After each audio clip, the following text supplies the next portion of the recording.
Yo estoy.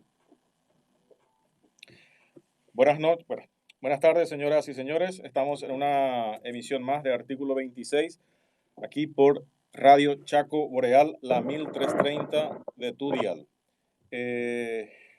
Hoy es miércoles 17 de junio del año 2020 y en este momento son las 17 horas 6 minutos y tenemos una sensación térmica en Asunción de 29 grados. Unos temas para ir compartiendo con ustedes que me parece interesante reflexionar. Tiene que ver con, vamos a empezar por lo que pasó un par de días, pero sigue sin desinstalarse, digamos, por una cuestión más que nada de, no sé, blooper o molestia o no sé, o el sarcasmo llevada a su máxima expresión.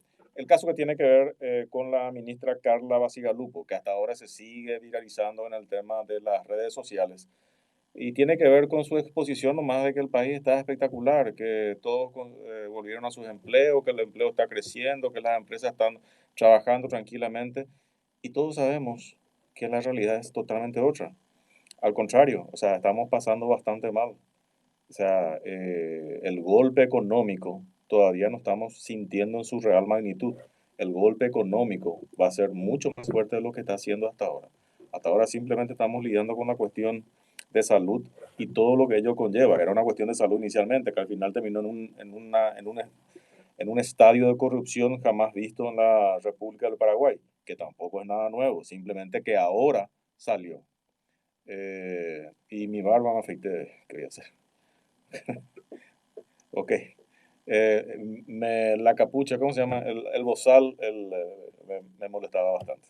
Bueno, eh, seguimos con nuestro tema. Yo creo que el gobierno tiene que ser consciente de la realidad que están pasando los compatriotas. No es desconociendo una realidad, no es haciendo la técnica del avestruz, que me dicen que no es estar, pero todos conocemos la famosa técnica del avestruz, que esconde la cabeza bajo eh, la tierra y como si fuera que nada pasa. Eh, Así me enseñaron de chicos, me dijeron que no están así, pero no importa. El tema es la idea es lo que quiero instalar. El gobierno no puede desconocer la realidad del pueblo. El gobierno no puede desconocer la realidad de los compatriotas. Y simplemente con un discurso alegre y casi bailando ahí con sus gestos y no sé, y como alguien decía, no quiero ser pobre, ¿verdad? Pero sí, con su trajecito de, no sé, de $5,000 y pidiendo, ay. O sea, sigo siendo yo mismo con barba o sin barba, no es que soy más rabioso, menos rabioso con el tema de la barba. Sigo siendo rabioso con barba o sin barba, para ponerlo en perspectiva. Bueno, Tenés entonces, que leer los comentarios. estoy leyendo, o sea, dice que ya no parezco tan bravo así, pero no importa. Ese es el tema principal del O sea, día. yo quiero instalar temas de política económica y bueno, pero está bien, no hay problema, hace parte a la ciudadanía. Bueno, el tema es el siguiente. El gobierno no puede desconocer la realidad que vive el país, porque si desconoce, no va a actuar en consecuencia. Y si no actúa en consecuencia, esto va a estallar. Y no porque lo diga yo, simplemente, eh, sí, la barba. Simplemente porque los libros de historia sí lo hablan. O sea, la ciudadanía, uno no puede vivir extraído de la realidad. Y podemos hablar desde la Revolución Francesa, la guillotina, la monarquía francesa, etcétera, y nada. Y fue un todo contra todo y nada, complicado. Lo mismo ocurrió en Rusia. O sea, y estamos hablando simplemente de lo que de alguna u otra manera tenemos más conocimiento porque se estudia más en el colegio y en la universidad, ¿verdad? Pero el pueblo, el gobierno eh, no puede vivir abstraído de la realidad del pueblo. Y en ese sentido, por ejemplo, toco lo que hoy levanté en las redes y que me habían enviado, que tiene que ver con un señor que, qué sé yo, le estaban multando y le iban a incautar toda su mercadería, toda su fruta, su verdura. Yo desconozco si es de contrabando o no es contrabando. Todos me dijeron, no es contrabando, también hay la otra parte. Yo lo único que vi es una persona que su dinero, su plata, mi invertido en mercadería, en frutas y verduras estaba tirando, prefería tirar a la calle que ser incautado por las autoridades, lo cual ya habla de un descrédito total de las autoridades. Y al lado, su niño, su hijo llorando porque están perdiendo todo su patrimonio. Después me enviaron otra foto que parece que los vecinos o alguien se fue y le compró toda la mercadería. Pero no podemos seguir viviendo de esa manera. El Estado no puede seguir dando la espalda al pueblo y otra vez entre nosotros tratar de vivir de ollas populares o lo que sea. Entonces, tenemos dos estados totalmente diferentes, el del pueblo y de la monarquía. Onda Carla Basigalupo, que habla de un mundo totalmente diferente, ¿verdad? Eso es por un lado. Eh, por mí, genial por esta familia y por este señor que al final no terminó perdiendo toda su mercadería, pero para mí es lamentable, es doloroso.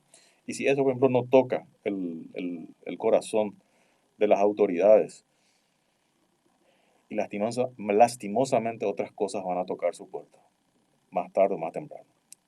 Y no lo digo yo, lo dice la historia. Bueno, otra cuestión también al margen tiene que ver con Maligno López. Maligno López, que estaba postulándose para ser presidente del BID con todos los bombos, platillos, toda la parafernalia, etcétera. ¿Por qué? Porque simplemente quería zafar sus 12 denuncias fiscales con una inmunidad diplomática que te da ser presidente del Banco Interamericano de Desarrollo. Pero bueno, acaban de aguardar la fiesta porque el señor Donald Trump decidió que Estados Unidos quiere poner su candidato, el señor Mauricio Kleiber Caro. Y evidentemente Estados Unidos va a tener los votos. Hoy creo que también, o ayer, el gobierno paraguayo dijo que sí iba a votar, por supuesto, por el candidato americano, ¿verdad? Bueno, se le cierra una pequeña ventanita de escape al señor Maligno López, que bueno, lo importante es realmente que él rinda cuentas a la justicia y que enfrente y que vaya a explicar todo ahí, si realmente todo es una patraña, y bueno, genial, perfecto, va a salir a la luz esa patraña. El otro tema importante que me parece también mencionar tiene que ver una cuestión medio light, pero una cuestión de fondo eh, que tiene que ver con nuestro civismo. Y ya ocurrió creo que fue hacia Encarnación o Itapú, algo así, el abogado Valentín Domínguez, que creo que yo toqué en su momento, que se fue con, qué sé yo, un traje un poco extravagante, ¿verdad? Amotado, una cosa así. Y bueno, se fue para una audiencia. Y la fiscalía o el fiscal no le recibió porque dice que no sé qué vio la tal acordada de la corte del año 84 cuando Luis María Argaña era presidente. Lo cual, de hecho, yo en alguna entrevista cuando estuve con el juez Pedro Mayor Martínez también tocamos el tema. Yo creo que hay cosas que ya no corresponden. Técnicamente hoy estamos con fresquito, pero cuando estamos hacia diciembre, enero, febrero, estamos llegando a 45, 47 grados de calor. Y ese tema que los abogados tienen que irse todo con traje. Resulta que vos caminas una cuadra de donde estacionas, una cuadra nomás. Si estacionaste tu auto una cuadra, tuviste la suerte de estacionar a una cuadra del Poder Judicial, ¿eh? Bueno, dicen que no hay lugar a una cuadra. Vamos a poner entonces a 7 cuadras. Yo vivo cerca de 4 cuadras del Palacio de Justicia. Una cuadra tenés que ir a las 5 de la mañana para estacionar a una cuadra. Bueno, No entonces hay lugar. no hay una cuadra. Vamos a ponerle 7 cuadras. Yo estaciono 7 cuadras para irme al palacio. Me voy con mi trajecito, como dice, que me tengo que ir todo pipí cucú, chururú, eh, pero con 45 grados o 47 grados que hace en diciembre, enero, febrero, marzo. Es una estupidez. O sea, resulta que los abogados cuando llegan a su lugar de trabajo o cuando llegan al Poder Judicial que tienen que hacer algún tipo de gestión, resulta que están totalmente mojados, están totalmente empapados. O sea, es más desprolijo para mí verle entrar a alguien con un traje, pero totalmente sudado, manchado la camisa de tanto sudor, que tener una buena presentación acorde. Tampoco es el extremo como muchos dicen, no, tipo zapatillas hawaianas. No, no, no, yo creo que hay un extremo entre el traje inglés, que tienen un clima muy diferente al nuestro, y el ir con zapatillas hawaianas. Y hay un intermedio ahí. Ahora, nosotros tenemos que vivir acorde a nuestra realidad y a nuestro clima. ¿De qué sirve que me vaya con un lindo traje inglés de, no sé, de $5,000, todo mojado, todo chorreado y todo sudado? No tiene sentido, es desprolijo. Aparte el olor, ¿verdad? Entonces, ese es un punto. Bueno, listo. ¿Por qué decía todo esto? Pues yo creo que hay ciertos límites que hay que tener en cuenta. Y también la ciudadanía evolucionó. Eh, y todos evolucionamos. Estamos hablando de una acordada del 84, de Luis María Argaña. Y encima, si profundizo el argumento que usó en su momento para poner esa acordada, voy a generar algún tipo de conflicto que en este momento no quiero discutir eso, ¿verdad? Porque la verdad que se refirió de una manera un poco argel a cuál era el motivo por el cual él estaba poniendo taxativamente que los hombres tenían que ir con traje y con corbata. Pero no importa. En este caso estamos hablando del abogado Valentín Domínguez, que se va con un traje bastante llamativo, etcétera. Si es a los efectos simplemente de generar algún tipo de incidentes o lo que sea, sí me confiscaron la barba, ¿cierto? Algo así. La barba. Eh, si es a los efectos de que el abogado Valentín Domínguez quiere generar un incidente para, qué sé yo, para que se inhiba el fiscal o para que se inhiba, qué sé yo, el juez o generar, eso no tiene sentido. Y hoy, por suerte, creo que hay también jueces con pienso. Hoy el juez Gustavo Amarilla le dejó pasar, le dijo, hermanito, ¿qué tenés que presentar? ¿Tenés que una audiencia conmigo? Bueno, vamos al fondo de la cuestión. Vení y defender tu caso. O si no, nos quedamos todos en el buroreí. Que el traje, que la mota, que no tiene mota, que tiene que ser, que tiene que... Eso no va al fondo de la cuestión. La justicia tiene que administrar justicia. Después discutiremos si el traje era válido o no era válido, si no sé qué, a no ser que se vaya en bola o una cosa así. Pero viejo, vamos a ser un poquito más inteligentes, como para que esto realmente prospere. Si no, nos quedamos en meros formalismos que no hacen al fondo de la cuestión. Y nos quedamos dando vuelta con el formalismo, que no avanza nada. Pero por suerte, el juez Gustavo Amarilla lo recibió. Bueno, genial, perfecto, viniste así, es tu personalidad, artículo 25, qué sé yo.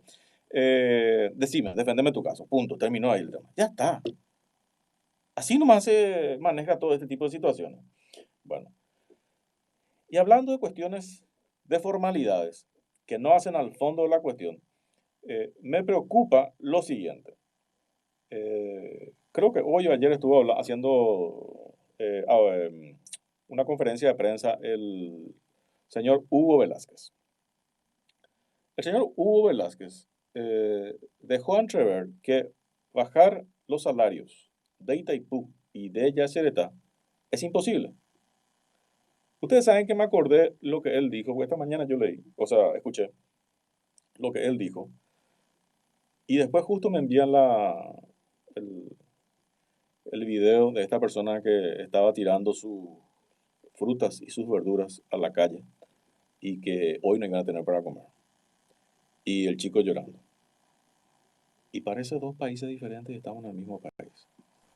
¿Por qué no vas a poder, Hugo Velázquez, bajar los salarios de Itaipú y Ayaneta? Porque la ley no se puede, la ley tiene que estar al servicio del hombre, no el hombre al servicio de la ley. Y en el campo privado, les comento a todos los que no quieren entender, pero realmente funciona así. En el campo privado se están cerrando empresas, señores. Hay gente que está en la calle. Hay gente no es que mantiene su salario, no, está sin salario. Perdieron sus ingresos.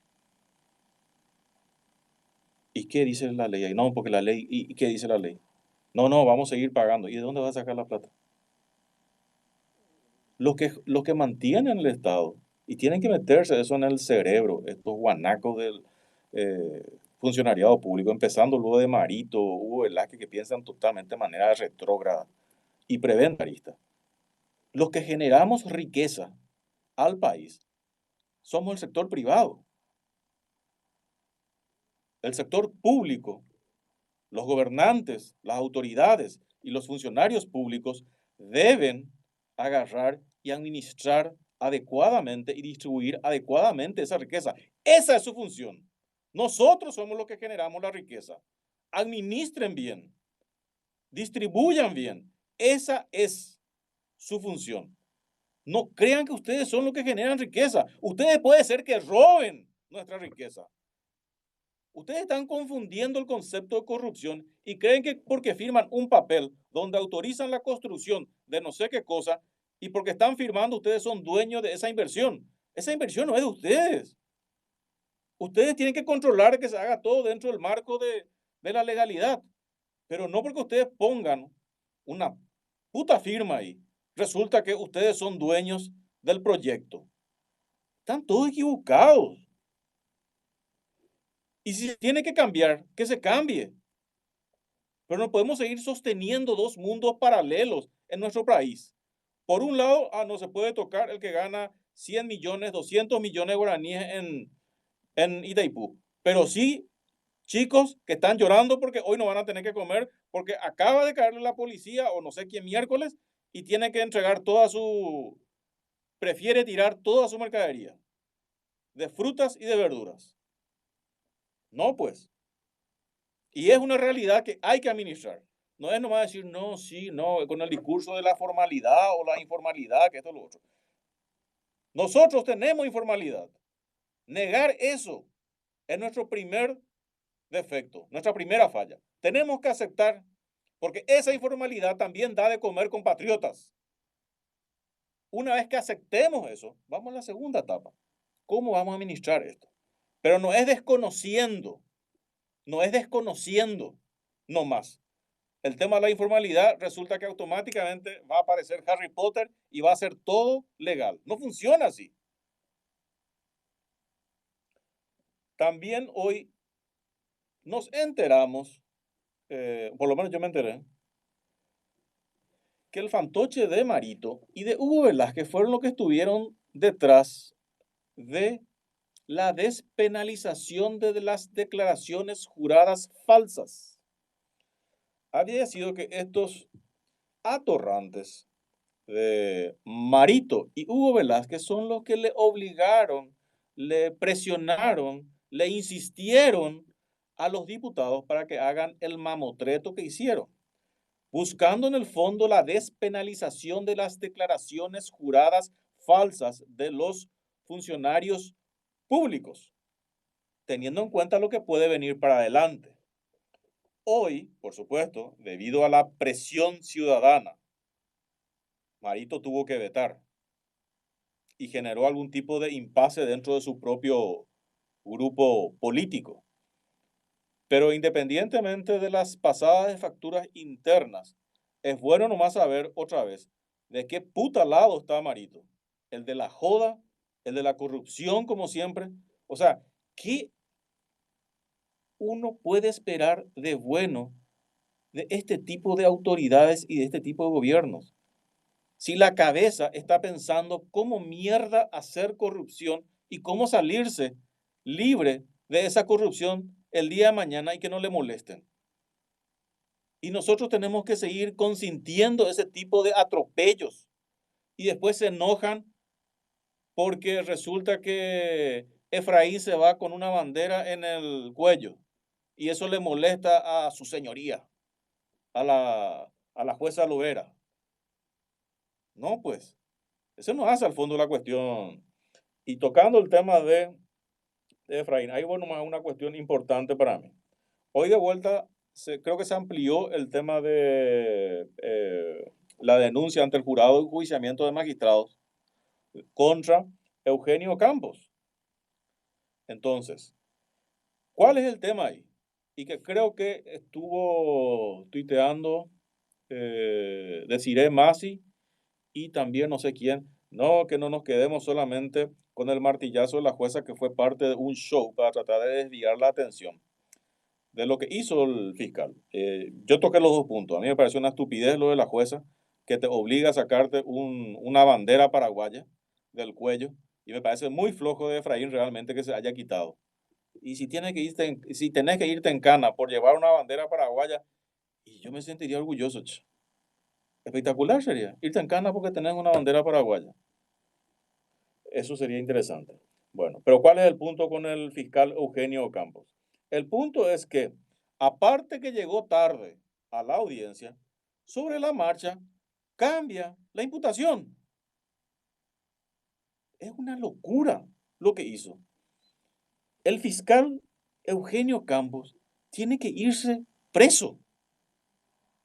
¿Cuáles, qué garantías nosotros, el resto de los mortales, tenemos ante una situación y un atropello de esa naturaleza? Y estamos hablando de un presidente de un partido político, el segundo más importante de un país, que le están cocinando su causa judicial enfrente de todas las cámaras.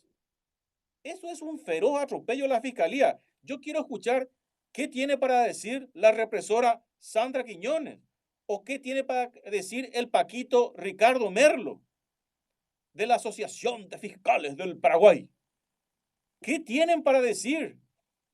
Están jugando con uno de los valores más importantes que tiene el ser humano, su libertad. Y quieren que nosotros sigamos ese juego de esa manera y confiando en ustedes. Y todos los otros casos que no tienen tanta publicidad y promoción, ¿qué hacen? ¿Cómo manejan? Bueno, nosotros vamos a seguir tocando este tema porque a mí me interesa, sobre todo por lo que tiene que ver desde el punto de vista de la parte judicial, la parte fiscal, la responsabilidad personal del fiscal y también de Sandra Quiñones con este tema, porque esto no queda acá nomás. Lo que hicieron es algo muy grave y lo hicieron a un presidente de un partido de la segunda fuerza de un país frente a todas las cámaras. Mi gran pregunta es, ¿qué hacen con el resto de los comunes, como dice la jueza, no me acuerdo, eh, Cindy Lovera? Ok, gracias. Bueno, estamos en línea con el doctor Pedro Ale. Buenas tardes, doctor, ¿cómo andamos?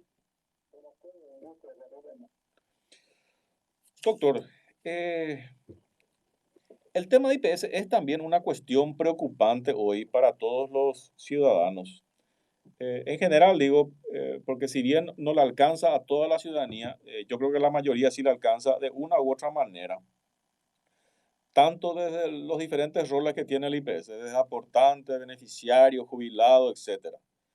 Y lo que se había instalado a través incluso del senador Beto Velar, que se quería usar los fondos jubilatorios para el tema del pago de salarios, con lo cual revelaba que no habían fondos para pago de salarios. No sé cómo quedó eso. ¿Eso es realmente así de grave, doctor?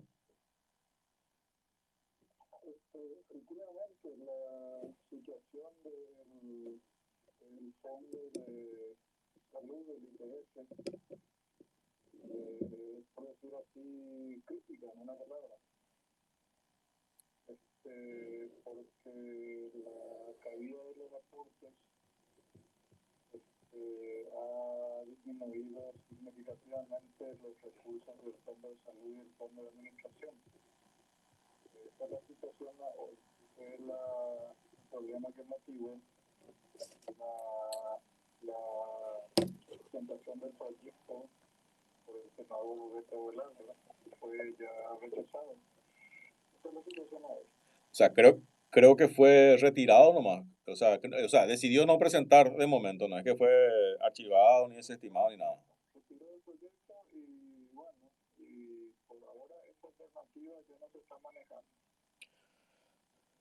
Doctor, ¿de cuántos millones de dólares hablamos al mes que afecta el tema salarial en el IPS? ¿Cuánto es el presupuesto mensual en recursos humanos, por llamarlo de una manera?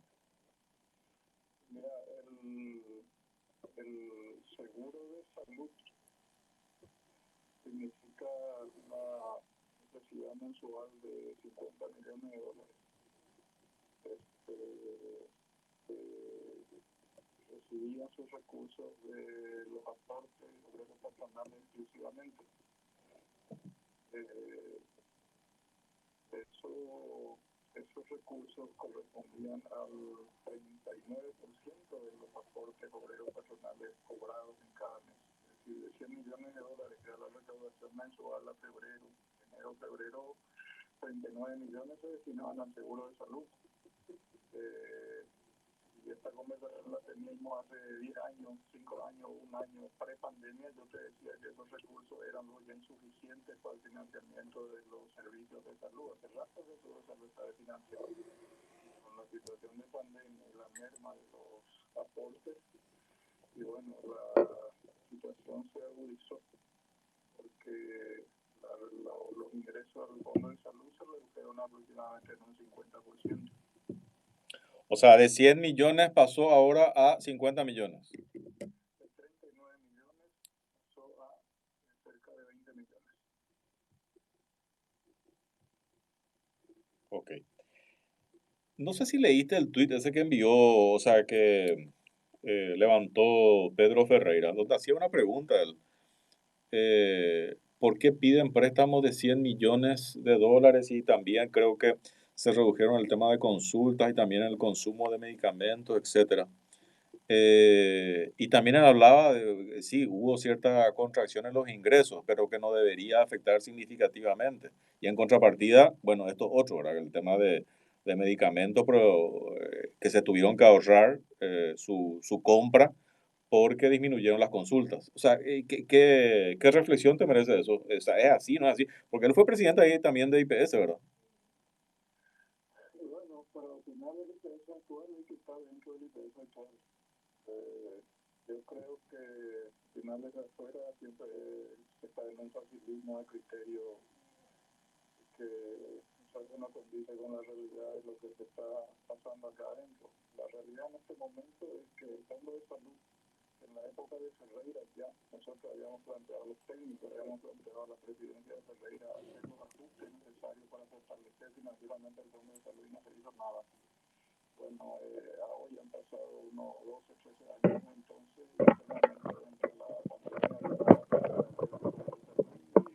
la en ese sentido te digo es que el hablar después desde afuera es fácil, pero lo que estamos adentro estamos viendo que los aportes cayeron por una cuestión de exógena al instituto, no es por una mala gestión en este caso, sino por una cuestión exógena a la pandemia, los recursos cayeron.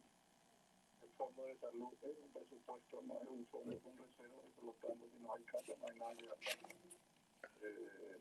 Bueno, esa es la situación. Ahora, doctor, seguir sosteniendo las prestaciones utilizando todos los argumentos financieros, jurídicos que sean necesarios, como por ejemplo proyectos de leyes, pedirle al Estado que nos pague 850 o más millones de dólares a cuenta de su deuda histórica. ¿Cuánto es la deuda histórica del Estado?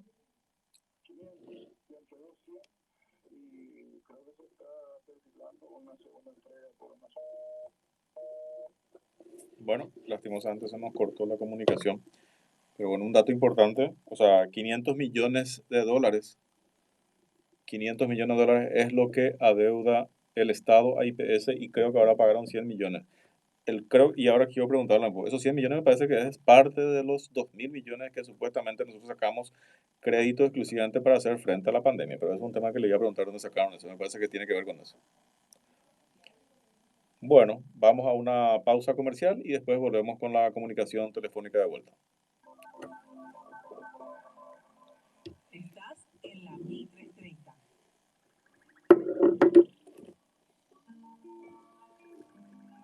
El cuidado de los animales, el medio ambiente y otros temas Pero sociales muchachos, ya volvemos. los abordamos aquí por la 1330.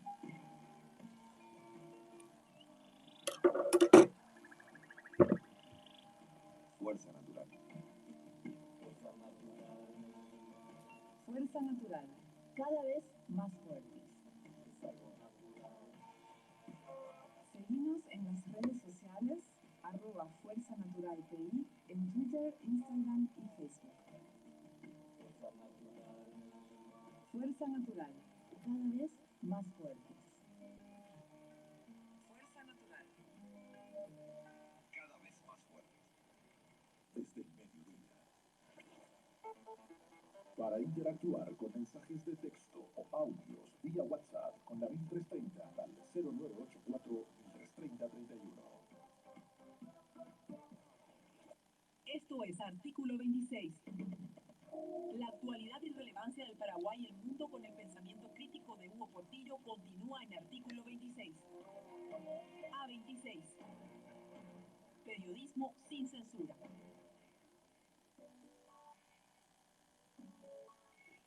Bueno, nosotros volvemos con artículo 26. No sé si estamos en línea. Estábamos hablando con el doctor Pedro Ale del IPS sobre un tema que a todos nos preocupa, que tiene que ver con el pago de salarios de la institución, y que realmente es una cuestión que se instaló con el pedido, el planteamiento que quería hacer el senador Beto Velar, de usar los fondos jubilatorios para el pago de salario. ¿Estamos en línea, doctor Pedro Aley? Sí. Doctor, siguiendo tu hilo de pensamiento, de desarrollo que estabas diciendo, o sea, el Estado le debe a IPS 500 millones de dólares de manera histórica, digamos, desde siempre. De eso me dijiste que se pagó 100 millones de dólares. ¿Esa es la parte que salió de los 2.000 millones de dólares de préstamo por esta pandemia? Esa son 100 millones de los 1.600 que se había presupuestado inicialmente para sostenimiento de la ley de emergencia sanitaria. No sé si esta cantidad de 1.600, pero de los 1.600 originales previstos en la ley de emergencia, 100 millones fueron para IPS a cuenta de su deuda histórica del Estado, ¿verdad? Es la primera vez en la historia de IPS, 64 años, que el Estado paga su deuda, una parte por lo menos. Pero vino ya con una particularidad, que ese dinero fue definido para uso de fines atinentes a la pandemia, es decir, pago de las compensaciones económicas por suspensión de contrato de trabajo y reposo de subsidio por COVID. En el primer caso, llegamos ya a 175.000 disponibilizaciones a favor de trabajadores, un valor total de aproximadamente 27 millones de dólares, un realmente importante ahora. Por eso es que se está hablando de un tercer pago para el 1 de julio. Perdón, doctor, ¿me podés ilustrar de vuelta? O sea, de los 100 millones se usó 175.000 millones hasta ahora. Perdón, 175.000 fueron, eso es lo que no te entendí. 175.000 pagos, digamos. Personas. Bueno, en realidad hay menos personas porque muchos cobraron 2 veces, es decir, cobró un mes y otro cobró el siguiente mes. Entonces, digamos, para unas 110.000 personas, unas 175.000 pagos. Por valor de 26.5 de los 100. Hay un remanente importante, cerca de 73.5 millones de dólares, que es lo que va a permitir plantear un tercer pago o un cuarto si fuera necesario. El COVID no se ha disparado, o sea, los subsidios de reposo por COVID-19 positivos, diagnóstico positivo, no pasan de 40 solicitudes, o sea, no es como dengue, que llegó a 44.000. Gracias a Dios, los reposos se quedaron en 40 unidades. Y, en fin, esos 100 millones de dólares no se pueden usar para otra cosa que no sean esas dos finalidades. Entonces me pregunta, ¿y por qué no se usa la plata para atenuar el impacto de la baja de aportes en salud? Y no es para eso, es para la gente, es para entregar a la gente, es lo que estamos haciendo lo más rápido que podemos. El desaceleramiento de los aportes a salud y al fondo de administración es crítico porque esos fondos no tienen reservas, no son como el fondo de jubilaciones, que tiene 2.100 millones de dólares en la banca comercial, generando cortoplacismo. Son presupuestos, el fondo de salud y el fondo de administración son presupuestos. Vos sabés que en un almacencito o en la NASA, que no hay ingreso, no hay nada que gastar. Eso es lo que está pasando. Al final, todos los fondos, o sea, ¿cuánto es el saldo total de fondos jubilatorios? ¿Más de 2.100? ¿O 2.100 tenés en la banca, me dijiste? 2.100 en la banca, 400 en DNF, 100 en AFD y 1.600 creo en la banca A eso agregarle unos 800 millones de dólares más en inmuebles. IPS es la más grande inmobiliaria del país, tiene 1.100 propiedades en su cartera inmobiliaria. No porque la haya comprado como inversión, sino porque tras la caída de los bancos la década del 90, estos honraron sus creencias tradicionales entregando propiedades de inversión en pago. Y ahí nos convertimos en la gran inmobiliaria. Esa es la situación hoy. Pero todo eso pertenece al fondo de jubilaciones. IPS es hoy realmente una figura bicéfala, por decirlo de alguna forma. Por un lado, el fondo de jubilaciones con una solvencia como para 60 años, con los bolsillos llenos en la banca, ya hasta te diría que la banca ya no tiene nuestra plata, y ya no paga mal por la plata que le damos, por la liquidez que hay. Y el otro bolsillo, el fondo de salud, que atiende a 1,5 millones de paraguayos con un presupuesto exiguo diseñado en 1950 para 200.000 asegurados y que hoy no aguanta para sostener la tecnología médica que da IPS. Con sus luces y sombras sigue siendo la mejor tecnología médica del país. Y vamos a ver anti farmacológico, 420 medicamentos en el magnesio de IPS contra 140 que el Ministerio de Salud, 120 la previdencia brasileña, y por así nomás todos los otros países. Entonces, ese diseño financiero de 1950 del seguro de salud está perdido hace ya 2 décadas y no se hizo nada. Esta pandemia vino a patearnos la cara, a echarnos en la cara ese problema, y hoy hay que salvar ese fondo de salud. Doctor, me dijiste a cuánto llega la asistencia de salud, 1,5 millones de habitantes. 1,5 millones de habitantes, de los cuales 600.000 son cotizantes. Y la diferencia que serían 800, ¿verdad? Sí. Familiares, es decir, no cotizantes. Beneficiarios. Para los famosos beneficiarios de parientes. Papá, mamá, de 60, esposas o concubinas, esposos o concubinos, hijos menores hasta los 18, hijos discapacitados de pobreza. Es el grupo familiar protegido por cada cotizante, de 600.000 y hasta 1,5 millones son familiares. Doctor, un paréntesis nomás ahí para seguir este desarrollo y que te quería consultar. Creo que se comentó, o no sé si es cierto, o alguien me mencionó, ¿se estaba viendo de juntar el IPS con el Ministerio de Salud? ¿Había una idea o por lo menos algún bosquejo?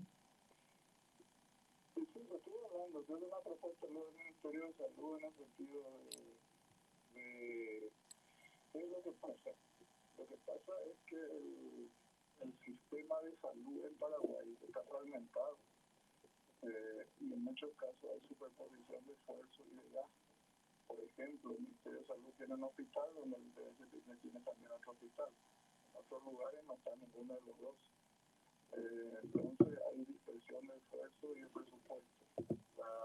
Entiendo, no es mi especialidad el tema de salud pública, pero entiendo que la idea apunta a integrar las dos redes, la red pública del Ministerio de Salud y la red asistencial del IPS, con 195 hospitales en todo el país, de manera a economizar presupuesto y a coordinar esfuerzos.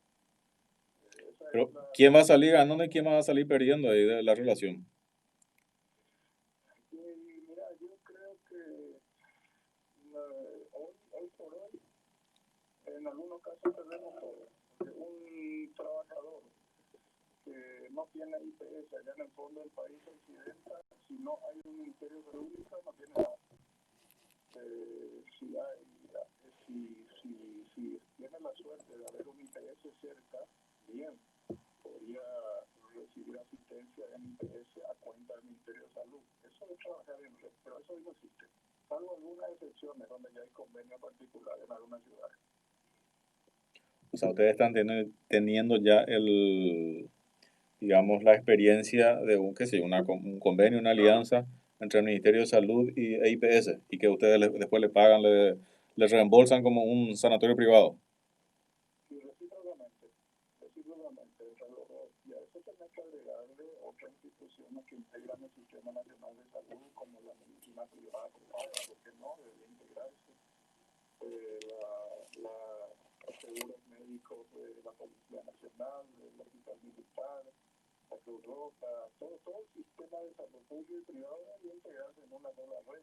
Hoy, ¿qué es lo que tenemos? Tenemos una dispersión de esfuerzos tremendo y bueno, y la salud pública como un concepto total de atención de todo el Paraguay, no solo el ministerio, sino un concepto global. La salud pública está con índice de atención elevado. ¿Por qué? Porque dispersamos esfuerzos desde hace décadas. Y desde el año 96 creo que existe una ley del Sistema Nacional de Salud. Sigue siendo una cuestión de deseo, no se puede materializar, y esa ley ya propone la integración de las redes. Bueno, creo que es el momento en que tenemos que ponernos a trabajar en serio. No hay una realidad, pero ojalá los sanitaristas públicos tengan la sapiencia y la inteligencia para armar una portera del sistema integrado. Doctor, ¿cuántos funcionarios tiene hoy IPS? 12.000 en salud, 4.000 administrativos. ¿Y todo eso al mes significa? ¿Me dijiste? Y depende de qué fondo esté mirando. Si mirar el funcionamiento del seguro de salud, donde están los 12.000 trabajadores del banco y una parte chica de administrativos que trabajan en salud también, ahí el peso del gasto rígido en salud es el 60%. O sea, que el 39% que va de salud, el 60% de ese 39% es gasto rígido salario. El resto nomás es servicio de la ambulancia, rueda, camilla, hospital, construcción, medicamentos, drogas, etc. Como te dije, un diseño 1950 para un país que se mueve en el 2021 ya no funciona. Está bien, ahora te hago la pregunta diferente entonces. De los 16.000 funcionarios de IPS, ¿cuánto, si tenés que dividir, cuántos están en jubilación y cuántos en salud? ¿Cómo distribuirías hoy tus 16.000 funcionarios? A grosso modo. Y 4.000 es la parte administrativa. No es solo jubilación, está la parte financiera, la parte de apoyo, la parte de servicio administrativo y la parte de jubilaciones. Yo particularmente mi gerencia, que es de manejo jubilaciones, pensiones, subsidios de reposo, todo lo que es pagar al trabajador, me muevo con 350 funcionarios en total. Y gestiono 33 millones de dólares al mes en pago de beneficios, en jubilaciones, más unos 15.000 millones de guaraníes al mes en pago de subsidios. Y ahora me agregaron el pago de la compensación económica, que es una gestión que nos entregaron, y hemos llegado a 26 millones de dólares en 3 meses de gestión. ¿Hacia dónde va el comentario? Hacia la sistematización y la economía en los procesos es evidente. No necesitas llenarte de gente para ser eficiente. Ahora, ¿cuál sería el plan de acción para cubrir esta necesidad o este déficit del pago de salario? Al final, ¿cómo lo van a sustentar o sostener o apalancar? Mira, yo no quiero enfocar mucho sobre el tema pago de salario nomás, porque parece que priorizamos el pago de salario a nuestros funcionarios. Esa es una parte del problema. El problema de fondo real es el sostenimiento de las prestaciones de salud a los asegurados. Los asegurados que tienen que recibir su medicamento. Eso es impostergable. Tienen que tener al médico que la atienda. ¿Cómo se encara esto? Bueno, estamos en una emergencia económica para el IPS, para el fondo de salud, no para el fondo de pensiones. Eso está más que asegurado, el beneficio por décadas. Pero el fondo de salud es una emergencia sanitaria que la solución se plantea en dos dimensiones. Una coyuntural, ahora hay que conseguir dinero, que el Estado pague una parte, que se hagan operaciones financieras con la banca privada, la banca pública para complementar y otra serie de mecanismos financieros que están analizando los técnicos para plantear, para salvar, para mantenerlo a flote al fondo de salud ahora. Y una dimensión estructural de mayor plazo. Una vez superado esta etapa de crisis, el seguro de salud incorpore gente nueva, sangre nueva, oxígeno fresco, para que en caso de que, para mantenerse a flote en el largo plazo. Y eso implica la extensión del seguro de salud a otra gente que hoy no está cotizando al seguro de salud, y por eso es que debería estar, a mi criterio, como ser los empleadores que son los más grandes cotizantes del IPS y no tienen un medicamento, una aspirina en IPS, o no tienen derecho, no son asegurados. O sea, para entender nomás ahí, o sea, ese famoso caso de los aportantes. De hecho, yo soy aportante y me dicen, vos no podés recibir nada. O sea, yo solamente puedo aportar. O sea, Yo como empleador solo voy a aportar, está obligado a aportar. claro, pero no recibo nada en contrapartida. Salarial mensual voy a aportar, pero vos como empleador no tenés derecho a nada. Y están evaluando cambiar eso. Claro, eso es más, es un principio de la seguridad social en todo el mundo. Todos los habitantes de un país que están en la productividad, en la población económicamente activa, tengan derecho a la protección del Estado a través de un sistema de seguridad social. Y el empleador no es protagonista fundamental. Él no tiene nada. Sea un micropimista o sea un gran empleador de una gran empresa, no tiene nada. Cuando llega a los 60, si no ahorró, ¿qué ocurre? No tiene jubilación. Ahora, doctor, si yo tengo que... No olvidado, pero debería incorporarse de alguna forma el de los trabajadores independientes. 1.800.000 paraguayos están en el trabajo independiente, es decir, no dependen de un empleador. Los cuentapropistas, los autónomos, tampoco tienen seguro de salud. Si yo tuviese hoy que hacer, te pido de manera sencilla para que podamos entender. O sea, los aportantes al IPS, en cualquiera de sus formas, ¿qué cantidad de personas hoy, si tengo que poner en cantidad de personas, hoy aportan dinero al IPS? O sea, de cualquiera de los roles. 600.000 de 3.200.000. ¿Cuánto es la PEA, la población económica efectiva del Paraguay? 3.200.000 paraguayos, son los que sostienen la economía. Sí, señor. Todos trabajan, todos son ciudadanos y todos son dignos de ser protegidos por la seguridad social. De esos 3.200.000, solamente 600.000 aportan al IPS y están construyendo su jubilación, su historia salarial para jubilarse. Sumarle otros 180.000 que son los cotizantes a la caja fiscal, a la caja bancaria, etcétera, para jubilación. El resto